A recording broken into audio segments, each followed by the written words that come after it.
Salam alaikum. Ici, nous allons parler d'application linéaire. Nous allons nous donner deux espaces vectoriels E et F sur K. Et F, qui est une application de E vers F. Quand est-ce qu'on dit que F est une application linéaire de l'espace vectoriel E vers l'espace vectoriel F? Quand les deux conditions suivantes sont vérifiées. Voici la première et voici la deuxième. Il faut que les deux soient vérifiés pour que F soit linéaire. Si seulement l'une n'est pas vérifiée, donc F n'est pas linéaire. La première condition, c'est que pour tout x et y appartenant à E, c'est que E c'est l'espace de départ. Nous avons f de x plus y égale à f de x plus f de y. Et pour tout x appartenant à E, toujours le départ de f. Et pour tout scalaire lambda appartenant à K, f de lambda x égale à lambda f de x.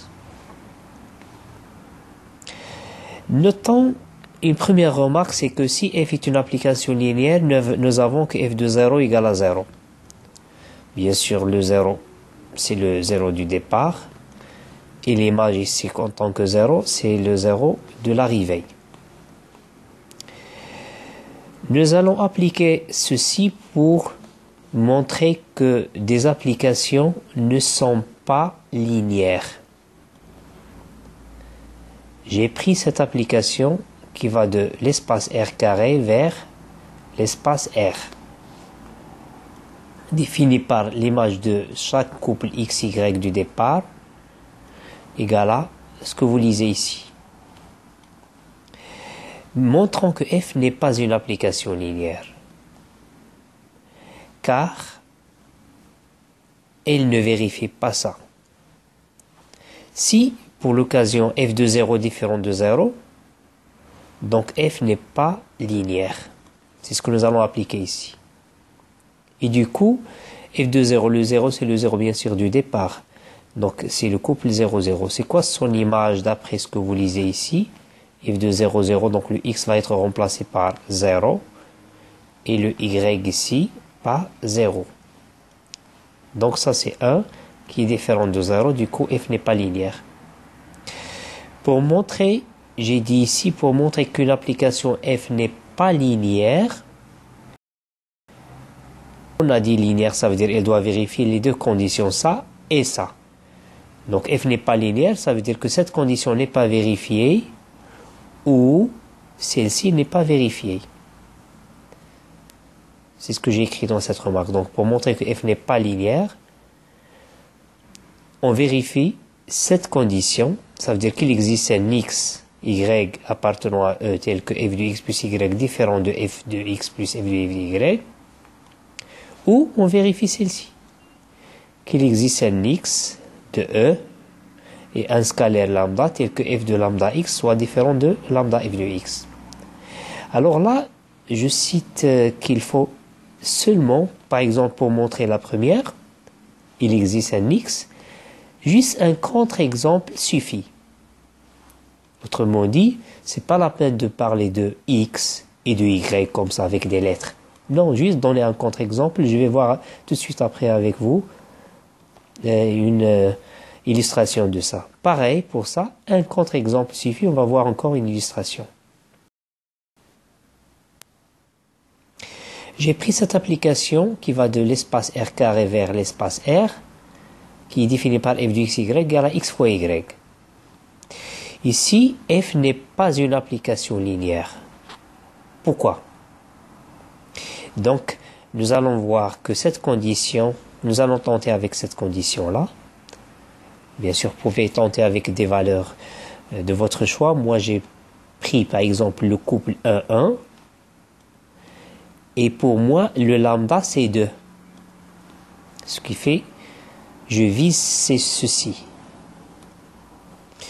Donc, f de 2.11 est différent de 2.f de 1,1. Bien sûr, c'est simple à vérifier. Ce 2.11, c'est le couple 2,2. Son image, c'est, d'après ceci, c'est 4. 2 fois 2. Et f de 1,1 à lui seul, son image, c'est 1 fois 1, c'est 1. Avec un 2, c'est 2. Donc, ils sont bien différents. Donc, f n'est pas linéaire. Bien sûr, on peut encore essayer celle-ci. On va prendre un x et un y de notre choix. C'est juste un contre-exemple, j'ai dit. Ici, par exemple, j'ai pris le cas de 1,1 et le cas de 0,1. Bien sûr, vous pouvez tenter de prendre des couples qui vous conviennent. Si ça ne marche pas, vous allez choisir deux couples jusqu'à ce que ça marche. C'est ce que j'ai fait. Donc, si vous prenez f de 1,1 plus 0,1, ça doit être différent de ceci. En fait, la somme ici, ça va être le couple 1,2.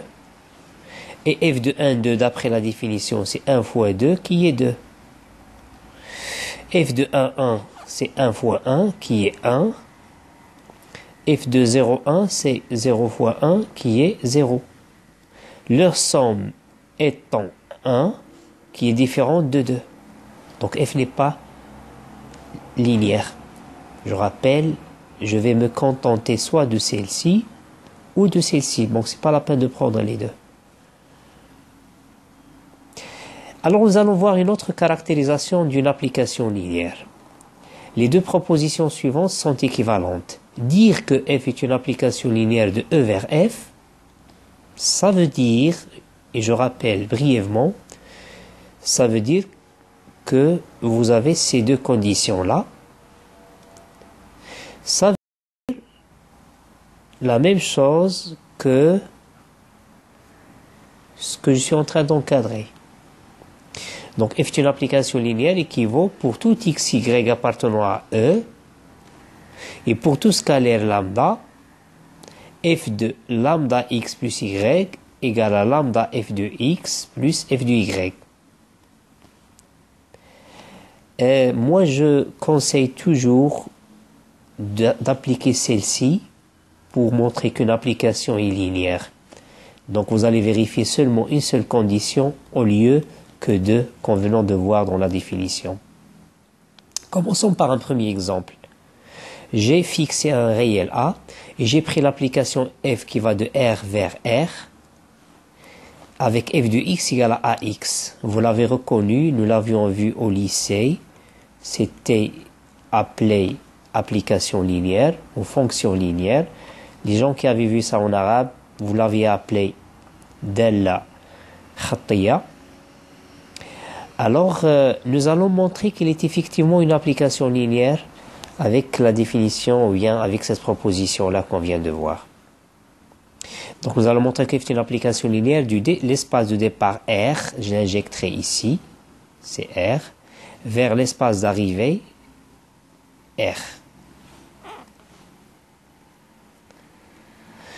Alors, pour cette proposition-là, soit X, un élément de E, le E c'est qui? C'est R, donc je prendrai ici soit X, et de même Y appartient à un départ qui est R, appartenant à l'espace de départ, j'ai dit c'est R, soit lambda appartenant à K, le K ici ça s'impose c'est R, et on doit montrer celle-ci, nous allons la remplacer ici, ça veut dire f de lambda x plus y, ça doit être égal à lambda f de x, donc on doit montrer que f de lambda x plus y égale à lambda f de x plus f de y.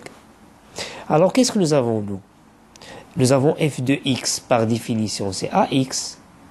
À la place de x, j'ai eu ici lambda x plus y. Donc, ça va être a facteur de lambda x plus y. Je développe. Mais attendez, moi, je vise que ça soit égal à lambda fois. Donc, j'ai besoin ici de faire sortir le lambda. Donc, ça va être lambda fois plus le reste qui est AY. Ceci, d'après ça, n'est autre que AX.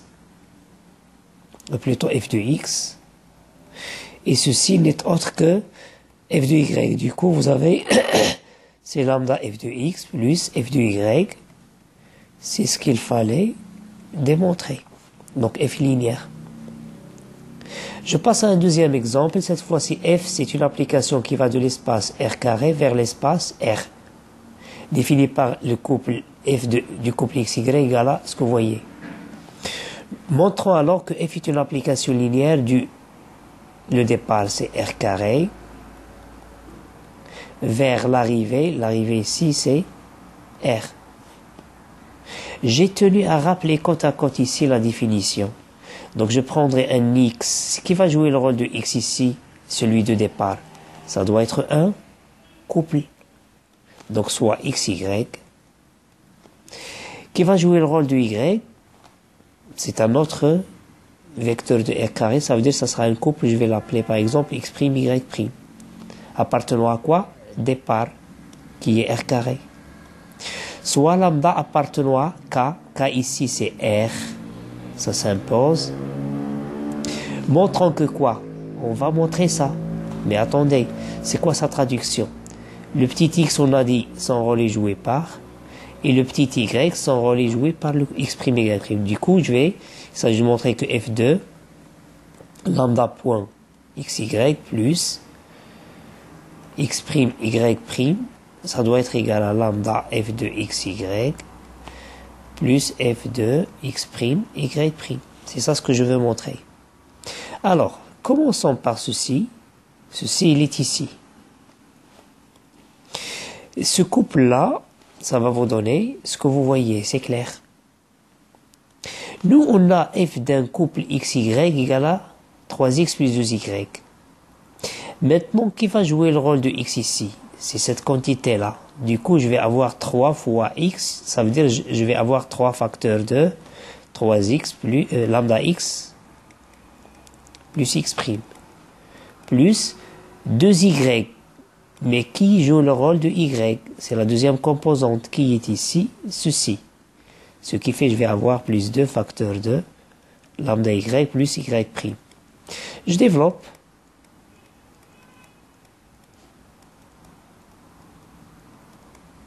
Mais attendez, moi j'espère avoir ici lambda fois. Ce qui fait ce lambda et ce lambda, je vais les mettre côte à côte et je vais factoriser par lambda. Du coup, je vais avoir, ça c'est lambda facteur de 3x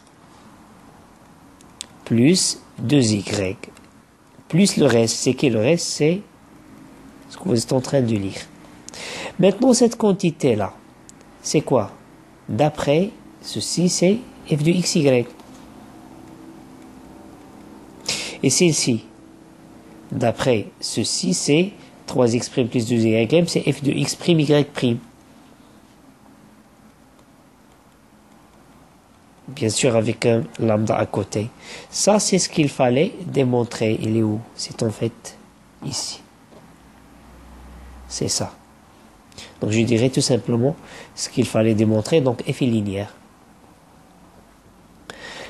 Passons, changeons un peu de type d'exemple. J'ai pris cette fois-ci un espace vectoriel E qui est pour moi C01. Ça veut dire l'espace des fonctions continues sur 0,1 à valeur dans R. J'ai pris l'application H qui va de E vers R, qui donne à chaque fonction E, f appartenant à E, son image, c'est l'intégrale de 0 à 1 de ft dt, qui est bien un élément de R, qui est bien un réel en tant qu'intégrale. Donc, montrons que H est une application linéaire de le départ E vers l'arrivée R. J'ai encore tenu à rappeler encore ici côte à côte la définition. Alors, attendez. Ça, c'est important. Qui va jouer le rôle de ce petit x? Ce sera un vecteur du départ qui est composé par des fonctions continues. Donc, la place de x, je vais mettre une petite fonction ici, petit f. Tout de même, pour y, son rôle est joué par une fonction. Par exemple, je vais l'appeler g, appartenant à e. Soit lambda appartenant à k, ici k, ça s'impose, c'est r. Donc, il s'agit de montrer quoi? Donc, traduisons cette écriture-là. F2. Mais c'est qui f qui doit être linéaire? Ici, c'est h. Donc, je vais montrer que h2, c'est qui lambda x plus y? C'est lambda, x ici c'est f, plus y ici c'est, on a dit, g. Donc, je veux montrer que c'est lambda f de x plus, ça veut dire, ici ça sera lambda h de f plus h de g. Faites très attention à ce départ-là. Ça, c'est une source d'erreur chez pas mal d'élèves, surtout au début de la première année, que ce soit classe prépa ou de première année de l'université. Donc, h de f pour nous, c'est l'intégrale de 0 à 1 de ft dt. Ici, le f, ça joue le rôle de lambda f plus g. Donc, je vais l'injecter ici. Donc, ça va être du coup l'intégrale de 0 à 1 de lambda f de t plus g de t, le tout dt. Parmi les propriétés que nous savons tous sur les intégrales, il y a ce qu'on appelle la linéarité de l'intégrale. Ça veut dire ça, c'est lambda fois l'intégrale de 0 à 1 de f de t dt plus l'intégrale de 0 à 1 de g de t dt. Maintenant, cette quantité-là, c'est quoi? C'est celle-ci, c'est h de f. Et celle-ci, c'est quoi? C'est l'intégrale de 0 à 1 de g de t. G de t, ce qui fait c'est h de g. Du coup, j'injecte le petit lambda ici, ça c'est ça. Et ça c'est ce qu'il faut c'est ce qu'il fallait démontrer, n'est-ce pas? Voilà, je mettrai seulement ce qu'il fallait démontrer. Donc notre application elle est bien linéaire. Passons à un exemple 4. Ça, c'est un extrait du CNC de l'année 2009. Le CNC, je rappelle, c'est le concours national commun. C'est un concours qui passe au niveau du Maroc, que les élèves de classe prépa qui ont passé les 2 années, vers la fin de la 2e année, ils passent un concours national pour pouvoir intégrer les 13 ou 14 écoles d'ingénieurs marocaines. Alors, ici, nous avons n supérieur égal à 2 et A0 jusqu'à n-1, ce sont des réels.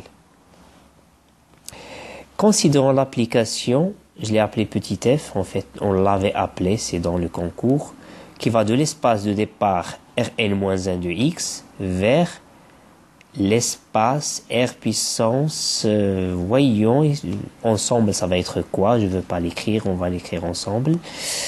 En fait, si vous voyez un élément du départ, ça c'est l'ensemble des polynômes, ou l'espace des polynômes R de degré f égale à n-1 en coefficient réel.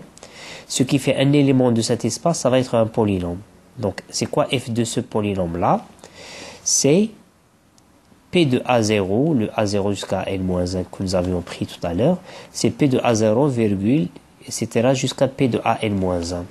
Donc, il y a combien de composants de A0 jusqu'à N-1? Il y en a N. Donc, ce sont tous des réels. Donc, ça appartient à R puissance N.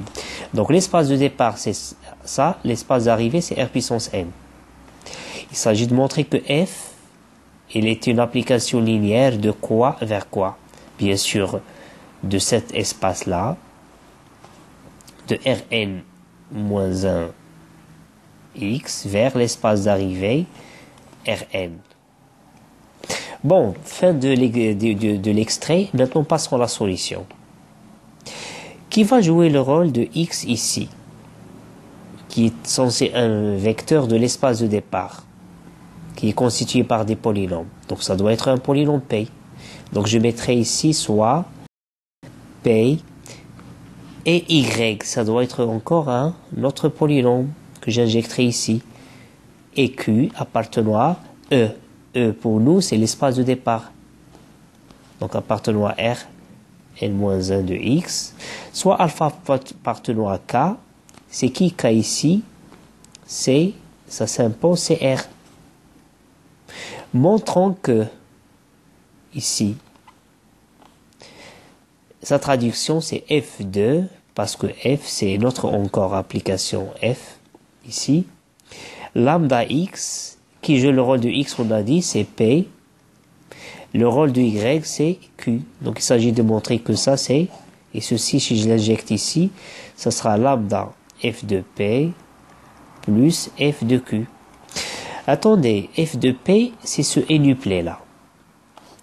Mais F de ce polynôme là, lambda P plus Q, je remplacerai ici P par lambda P plus Q.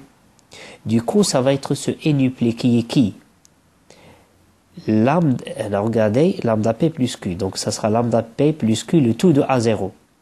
Jusqu'à lambda P plus Q, le tout de AN-1. C'est ce que vous êtes en train de lire ici. Ça, c'est bien entendu lambda P A0 plus jusqu'à... Mais attendez, nous... ici, c'est en fait... moi, j'avais pris ici l'alpha. Je prendrai alpha au lieu de lambda. Hein, c'est la même chose. Hein. Alors, moi, je veux avoir lambda fois. Donc, j'ai besoin d'isoler ce lambda, ce alpha plutôt. Du coup, je vais avoir alpha. J'ai isolé les alphas ici. Et puis, j'ai séparé ce qui reste. Ici, le alpha, ça va sortir ici. C'est ce que ça m'a donné. Et cette quantité-là n'est autre que F de P. Celle-ci, c'est F de Q. Et c'est ce qu'il fallait démontrer. Alors, une petite erreur que j'ai soulevée ici, selon ce que je note chez des candidats lors de la correction, pour montrer que F est une application linéaire, alors on s'était mis d'accord ensemble que c'est en fait, attendez, c'est, vous allez utiliser ça, ou bien le début, ici la définition, il est où? C'est ici. Ou bien la définition avec ces deux actions. Alors il se trouve que des élèves, pour montrer qu'une application est linéaire, ils ajoutent cette condition f de 0 égale à 0. Et bien sûr ça, c'est faux, c'est une erreur, vous n'avez pas besoin de f de 0 égale à 0 comme condition. Je vais voir avec vous cette application que j'ai appelée delta, qui va de cet espace vectoriel, qui est l'espace des fonctions de classe C l'infini R vers R, vers cet espace, vers lui-même, qui donne à chaque fonction, ça lui donne, ce que vous voyez, c'est f seconde moins 2f' plus f. On a demandé de montrer que delta est une application linéaire. Alors, ce qui m'intéresse ici, c'est que vous voyez que, faites attention, ne parlez pas de f de 0 égale à 0. Si vous regardez maintenant ce candidat-là, en fait, il avait pensé à, pour cette application delta, il avait pensé à l'image de 0 égale à 0. Bien sûr, j'ai souligné ici que c'est pas besoin, on n'en a pas besoin. Par contre, le reste, donc c'était OK, c'est delta de lambda f plus g. Il fallait montrer que c'est lambda delta f plus g. Delta de f égale à ceci. Donc, delta de cette quantité-là, vous voyez qu'il a bien répondu. Donc, à la place de f, il y a celle-ci, c'est seconde, moins 2 fois f prime. Pour nous, c'est lambda f plus g le tout prime. Plus f pour nous, c'est lambda f plus g, c'est ce qu'il a mis ici. Bon, c'était intelligent encore de sa part, ça c'était lambda f seconde, et puis ici, il a développé.